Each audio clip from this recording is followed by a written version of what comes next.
What's up mga idol? Hinebra trade approved na. Ito na inaabangan ng lahat.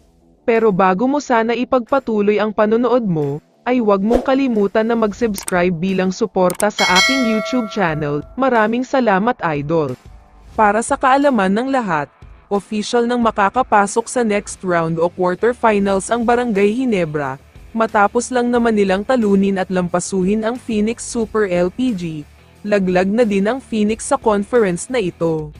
Maraming mga fans ang nag-abang ng husto sa bakbakan na ito, dahil alam naman nating lahat na nanggaling sa isang nakakahiyang pagkatalo kontra SMB ang Barangay Hinebra, isang 49-point loss lang naman ito. Konting trivia lang sandali, dahil ang 49 points na pagkatalo ng Hinebra noon kontra sa SMB ay ang biggest losing margin ni Coach Team. Kaya naman talagang gustong-gusto niya ang nangyaring bounce-back game nila kontra Phoenix. Samantala, kung akala nyo ay pinaka-good news na ang pagpasok ng Hinebra sa playoffs, nagkakamali kayo dyan dahil may isa pang good news para sa kanila.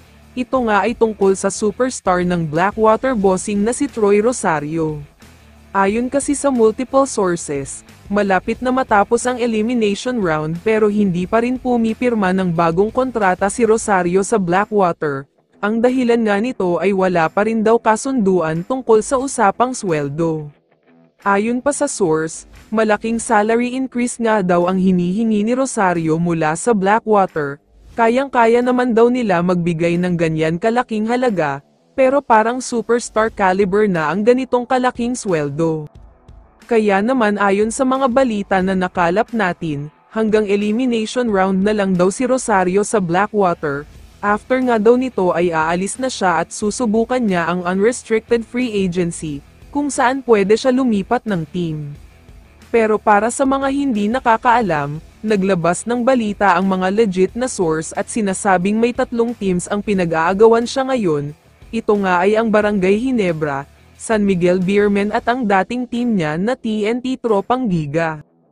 Pero ito ang mabigat dito, dagdag pa ng source ay mukhang Hinebra na daw ang makakakuha kay Rosario, dahil isa nga daw sa pangarap nito noon pa man ay maglaro sa Hinebra, nakapag-usap na nga daw sila ni Boss Al. Hindi daw haharangin ni Commissioner Willie Marshall ito at approved na daw agad kapag binigay sa office niya ang proposal. Dahil unrestricted free agent naman si Rosario, kaya pwedeng-pwede siya lumipat at walang dahilan para i-reject ang proposal na ito. Kaya naman kung ikaw ang tatanungin idol, ano ang masasabi mo sa balitang ito? I-comment mo naman ang sagot mo sa tanong na ito. So dito na nagtatapos ang video na ito. Maraming salamat sa pagsuporta at panonood mga idol. Ingat at bye-bye.